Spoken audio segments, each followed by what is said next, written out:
Ciencia 2 más 2 son 4, H2 son agua, ¿no? Filosofía es intercambio, filosofía es coloquio, filosofía es transmisión. Entonces, al anecdótico, hermano, al anecdótico, comenzando por una cosa que es importante y aquí, permitidme un poquito, hermano, vuestra presencia, hermano. Dicen que el origen del término metafísica viene por una sencilla razón que cuando en la biblioteca de Alejandría, ya cuando se pertrechó todos los libros de la antigüedad, poder económico que tenía de los diálogos, especialmente de Demetrio de Falero, tuvieron un problema. ¿Cómo, en qué parte vamos a poner estas obras de Aristóteles? Entonces, ponlo en el anaquel contigo de física, metafísica, más allá de lo físico. ¿Y por qué digo esto, respetable hermano? Por una sencilla razón. Cuando hablamos de inicio, hablamos del principio, hablamos netamente de una posición aristotélica. Aristóteles, todo su planteamiento, toda su inquietud filosófica es retórica. Es más, siempre él dijo, no le entiendo mucho a Platón porque es muy matemático. Entonces, ¿qué tenemos entonces con Aristóteles? Tenemos, vuelvo a repetir, lo que ya con ese manejo que estábamos hablando de los tres principios lógicos, nos permite retóricamente, lógicamente, circunscribir la extensión de un término dentro de sus caracteres generales, dentro de sus caracteres particulares. Ya nos permite, entonces, para sintetizar, respetable hermano, inicio, vamos a hablar del primer impulso, que es lo que nos quiere decir estos jónicos. Y cuando nos habla de cómo se llama el principio Aristóteles, nos está hablando de lo que es consecuencia, un poquito ya después del motor móvil, ¿no? Y es un poquito que lo van a trabajar consecuentemente, pero esa es la diferencia. O sea, por eso ya en el caso ya de Aristóteles ya no habla de arte, y él habla de principio. Entonces ya hay otro uso de otro término, ya no es aquí. Ahorita no me acuerdo bien cómo es la palabra griega. Pero esa es la diferencia específicamente. Y vos vas a encontrar en la bibliografía, por ejemplo, respetable hermano, hay dos libros más que quisiera agregar. Uno es de Quine y de Raven, la filosofía presocrática, y el otro es, como se llama, lo que mencioné sobre Georg Gadamer, el inicio de la filosofía occidental. Nos va a permitir tener una mejor sustentación en todo esto que se nos viene, esta tremenda información, este tremendo esfuerzo del Supremo. Y creo, respetar hermano, lo más importante y lo que debe ser rescatado es que nos va a permitir publicarnos. Pero pues, no como una confrontación, respetable hermano, sino como una extensión simplemente. He escuchado muy bien la explicación y la distinción conceptual de nuestro respetable hermano entre principio e inicio, que se explica en el libro del Génesis, en la Biblia. En el primer versículo de la Biblia se escribe Brashit bara Elohim, Het Hasamayim Bet Haaretz. Eso en castellano significa de la eterna esencia divina, la andrógina fuerza separó el doble cielo. Elohim son los dioses, porque en hebreo no existe la palabra principio, porque en esos mundos no puede haber un inicio. Eso es simplemente lo que quería agregar a las sabias palabras de nuestro respetable hermano expositor, y a quien felicito.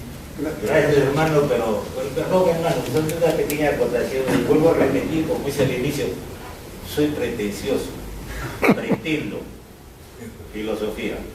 Y también dije al principio, hermano, a vuestra inquietud, la diferencia de toda la escuela griega hasta llegar a los neoplatónicos, no hay ¿cómo se llama? Una personalidad creadora. Gracias, don Alemán. En la discusión que has hecho, has destacado de que factores que han limitado prácticamente la concepción de los sabios que han dejado sus conocimientos. Por un lado, las limitaciones en el lenguaje, ¿no? Por el hecho de que no tenía el dominio todavía del alfabeto. Por otro lado, de que todavía estaba balbuceando, prácticamente no se tenía un conocimiento exacto, ¿cierto? Esto me presenta dos alternativas. Yendo a los libros conocidos como la Biblia y otros, los Vedas, que reflejan un conocimiento tremendo y que hasta hacen referencia a mucho tiempo anterior al de los sabios antiguos, había una contradicción. ¿Cómo es que realmente se tenía tanto conocimiento que se transmitía como es el que contiene la Biblia? Entre uno de los libros convencionales más conocidos de nosotros, ¿no? Si realmente no se tenía un conocimiento, un dominio del lenguaje, ¿no? O si recién se estaba empezando a hacer el balbuceo de los conocimientos. Hermano, decíamos también al principio, uno de los más grandes aportes de la cultura griega es la adaptación del alfabeto fenicio con las vocales. Ya entramos un poquito al campo de la lingüística, pero como también mencioné, también voy a llegar a hacer a través de la bibliografía, el caso, por ejemplo, de Mauricio Suárez, de una obra que te pone de cultura económica, que dice el lenguaje y la vida, lo mismo Charles Balí, también habla del lenguaje y la vida, nos explica eso. Nos explica que el lenguaje como herramienta cada día se está recreando. Entonces, si buscamos un poco el rigor, como plantea, y también lo hice en un inicio en la cuestión del positivismo lógico, el círculo de Viena, nos cohíbe, nos restringe. El lenguaje tiene que ser plástico, el lenguaje tiene que ser muy emotivo. Que ahora viene el gran problema de las traducciones, como decían de acuerdo en el Renacimiento, de traductores, traidores, ¿no? Pero a veces hacemos anacronismo, también lo he mencionado. Hacemos hablar a determinados autores lo que ellos nunca plantearon. Entonces, estamos hablando ahora de Tales, Anaximandro, de Anaxímenes, pensemos en los primeros balbuceos. Concretamente, lo que nosotros conocemos como la Ilíada y la Odisea, siglo IX a.C., fue redactado en la época, como se llama, el Pisístrato. Antes era la transmisión oral. Y dentro de esa oralidad, la riqueza estaba no tanto en lo gestual, entonces el buscar la asociación de los términos para poder, ¿cómo se llama?, transmitir. Es más, en un inicio, el lenguaje griego, por eso que decía también hace unos momentos, nos va a permitir llegar a Pitágoras, donde habla de ritmo, armonía y ley, nos permite descubrir la musicalidad. El lenguaje, el término es musical. Entonces nosotros sabemos utilizarlo, vamos a obtener una mejor transmisión, porque el lenguaje no solamente es una cosa objetiva, también tiene una fuerte carga subjetiva. Espero, un poco para centrarnos, nosotros estamos hablando de filosofía de los 600 antes de nuestra era. De ahí hemos partido en este seminario.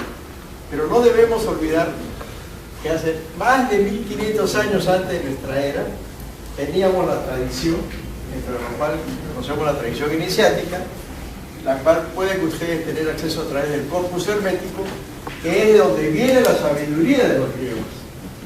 Sabiduría. La sabiduría de los griegos. Entonces, nosotros estamos empezando desde el 600 para adelante.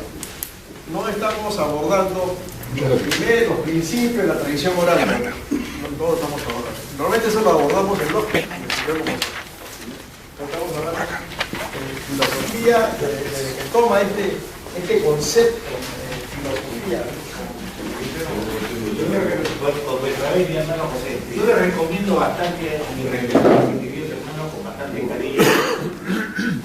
No es un libro que tiene solamente 75 páginas. John Gadamer, Los inicios de la filosofía occidental. Es un libro que a Gadamer siempre lo inquietó. ¿Por qué lo inquietó? Porque lo invitaron a dar unas conferencias en Italia y no manejaba muy bien el italiano. Entonces cuando lo transcribieron la conferencia y lo leyó, él dijo, no sirve, esto no es lo que he querido decir. Entonces luego lo transcriben al alemán, me lo corrige todo, también vuelve a hacer otra observación. Dice, han transcrito todo, pero no han transcrito la emoción que yo he dado en esta conferencia. Son 65 a 70 páginas y está asequible en la red. Hans John Gadamer se lo va a hacer llegar a traer el hermano José, Los inicios de la filosofía occidental. Este fin de semana, un ejercicio de meditación, se lo recomiendo. Hermano Aurelio. Sí, yo creo que es pertinente. Creo que estamos tratando los comienzos del pensamiento humano, ¿no? Cuando el hombre vivía en la oscuridad, confundido, para darse respuestas a sí mismo, cuando fue tomando conciencia de que era diferente a las demás especies, de dónde venía, quién era él, y a dónde iba, ¿no? Las preguntas trascendentales del ser humano. Entonces, la escuela jónica ya adelanta uno de los valores que intenta ahora la masonería, no bien definido todavía, y que ha ido desarrollando, ¿no?, hasta el siglo XVIII, se dio el valor de la libertad. Indudablemente tiene un sustento filosófico, ¿no? El valor de la imparcialidad, el valor de la igualdad. Entonces, todas las filosofías de las escuelas filosóficas han ido creando formas políticas de organización, han tenido influencia en la sociedad. Entonces, quizás más adelante, en otro ciclo, vamos a ver ya cómo en los comienzos del hombre ha ido buscando la perfección de su vida, de su sociedad, ¿no? Llegará al final a ver cómo es que avivó el hombre a querer ser libre, querer vivir en una sociedad igualitaria y en una sociedad fraterna. Creo que al final de cuentas ese va a ser el mensaje para relacionarlo con nuestra inquietud, darle mano, ¿no? El seminario filosófico en relación con la masonería. El tema principal de la masonería es libertad, igualdad, fraternidad. Justamente las conclusiones que la comisión está elaborando están referidos finalmente a ese tema.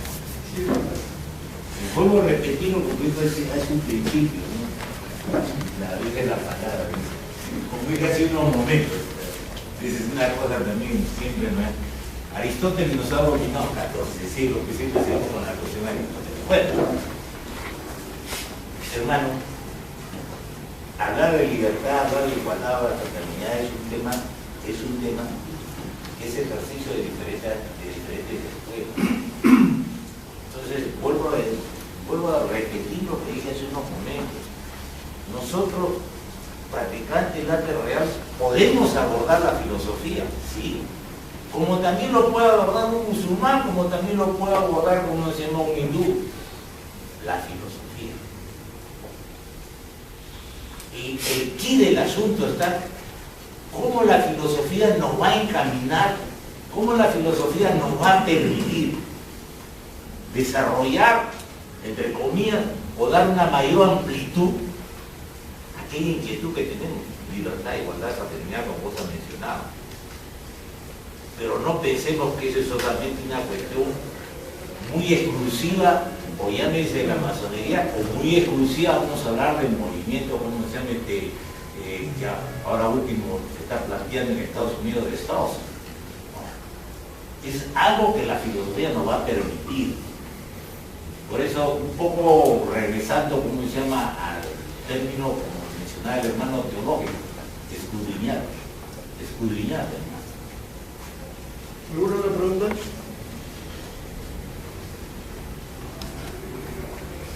Sí,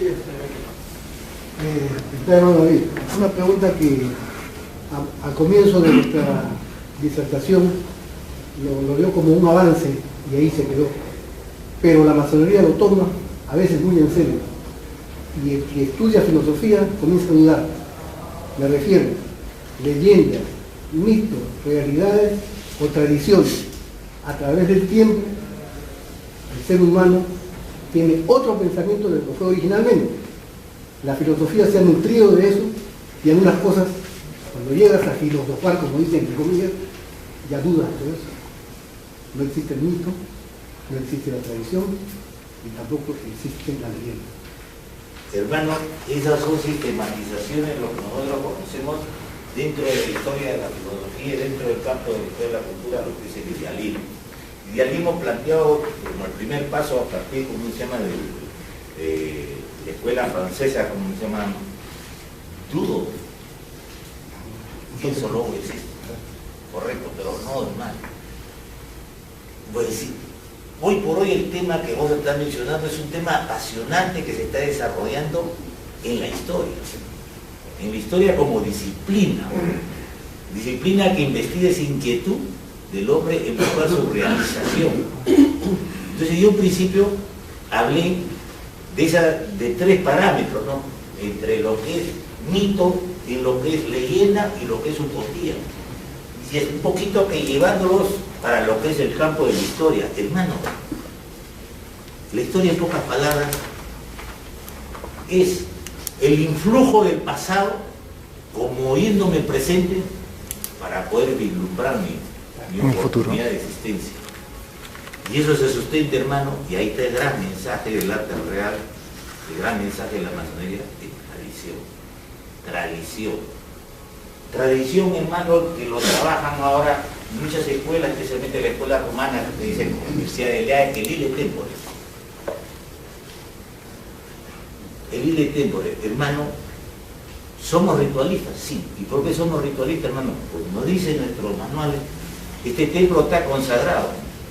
¿Y por qué está consagrado, hermano? Porque en el ritual, cuando vamos a adorarlo, suspendemos el tiempo. Y el hombre suspende el tiempo solamente con un propósito, con una comunicación hacia un ser superior. Entonces, es por eso, respetable hermano, vuelvo a repetir, historia que, como también hablé al comienzo, tenemos la filosofía y la historia con dos vertientes, como ciencia y como ahora la inquietud. Hoy por hoy es un tema que se está discutiendo bastante. Yo a través del, ¿cómo se llama?, el portal del Mayete, puse una frase que me conmovió fuertemente de Caramel, donde dice, más o menos así dice, la noche del recuerdo es la muerte. La noche del recuerdo es la muerte. O sea, ahí está el punto, el recuerdo, la memoria. A través del recuerdo, a través de la memoria, a través de esa inquietud de querer engrandecer el hombre, su dignidad y su proyección, tiene lo que decía Homero, pues, quiere ser héroe. Bien, vamos a concluir. Antes de poner el punto final, avisarles que el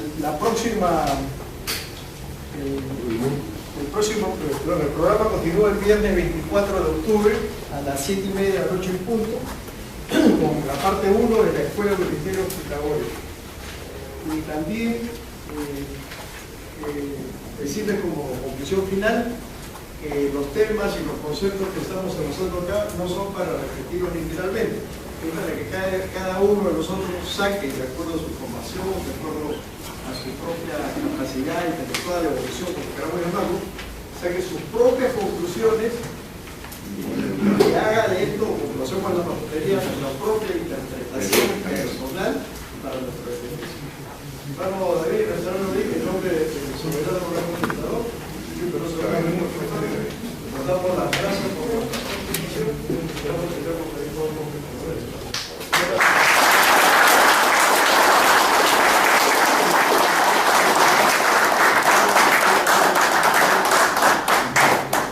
los hermanos que no han pasado por la excursión, que deben hacer los años, los hermanos Campo Verde abajo.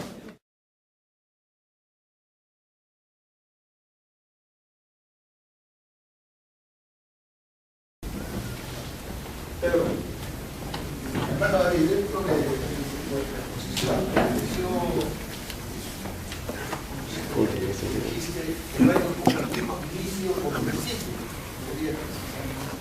Correcto. Me permite un poquito, porque siempre que está la cuestión, estamos haciendo filosofía, no estamos haciendo ciencia. Ciencia 2 más 2 son 4, H2 son agua, ¿no? Filosofía es intercambio, filosofía es coloquio, filosofía es transmisión. Entonces, al anecdótico, hermano, al anecdótico, comenzando por una cosa que es muy importante y aquí, permitidme un poquito, hermano, vuestra asistencia, hermano.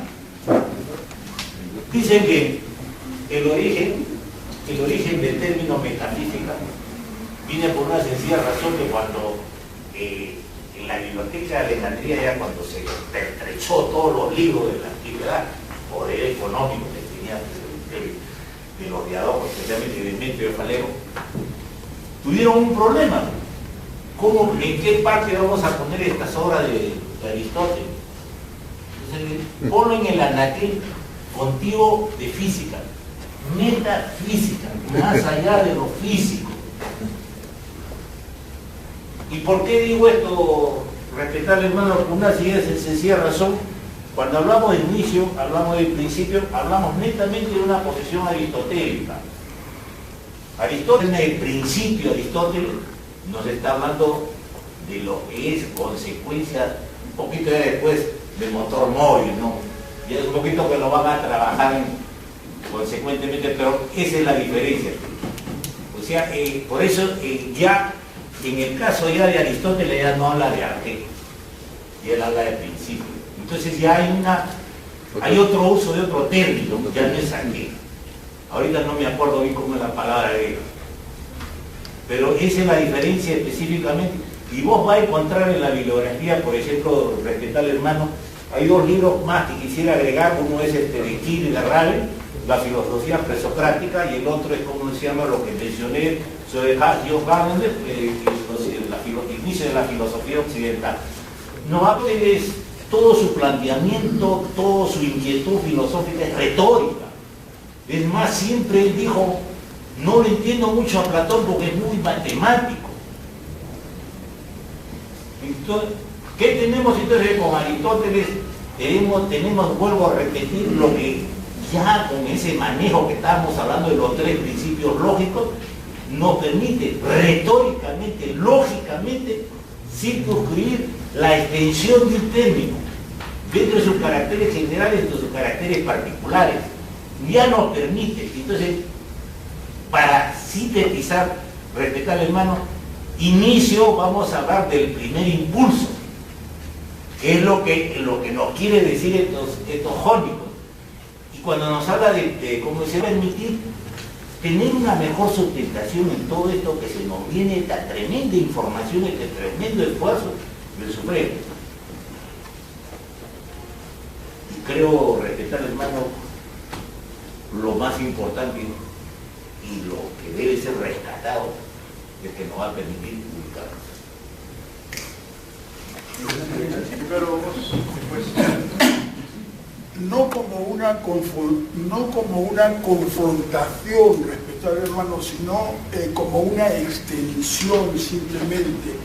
He escuchado muy bien la explicación y la distinción conceptual de nuestro respetable hermano entre principio e inicio.